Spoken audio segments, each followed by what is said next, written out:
The Salem Witch Trials of 1692 would result from the deaths of 19 men and women by hanging. Scholars have often debated what could have possibly led to these accusations.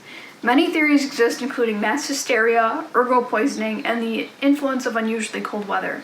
However, a completely different theory makes the most sense when you consider the attitudes of Salem Village at the time.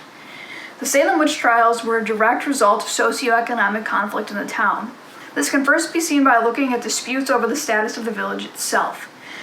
One common misconception is that Salem Village was its own independent town, when in reality it was considered a rural neighborhood of the more prosperous Salem town.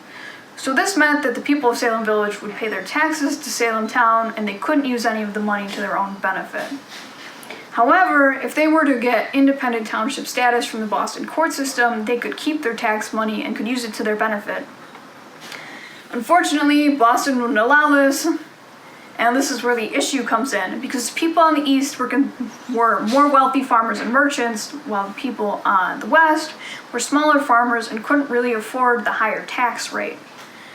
And so this really, you can see the connection when you look at the statistics, namely the study done by Paul Boyer and Stephen Nissenbaum in 1974. When you look at the numbers, the people on the east were accused of witchcraft, while the people on the west were the ones doing the accusing. And so it really makes sense when you think about it, because the people on the west didn't want to be connected with Salem town. And so if everybody on the east was accused of witchcraft and as a result was imprisoned or even killed, then the people on the west side could do whatever they wanted. And so that leads to the next way to gain power in the village was the minister. And so this is where other issues come in. So Salem Village actually had 3 ministers before the arrival of Samuel Parris in 1688.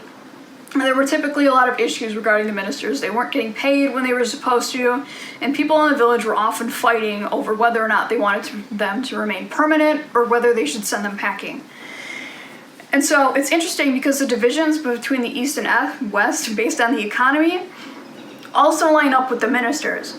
So say you had George Burroughs, the second minister of Salem, who was there until arrived in 1680. The people on the east aligned with him more, and he was unfortunately accused of witchcraft and was the only member of the clergy to be hung during the trials. So the people on the east aligned with him, while as the people on the west preferred Samuel Parris, who arrived in 1688.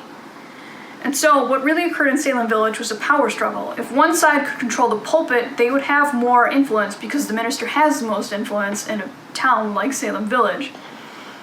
And so really the whole thing was a power struggle.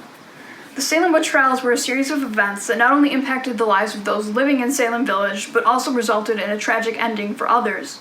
Many reasons contributed to this, but the socioeconomics issues prevalent in Salem Village were a direct cause of the Salem Witch Trials in 1692. Either way, all contributed to the start of a dark time in colonial history. Thank you.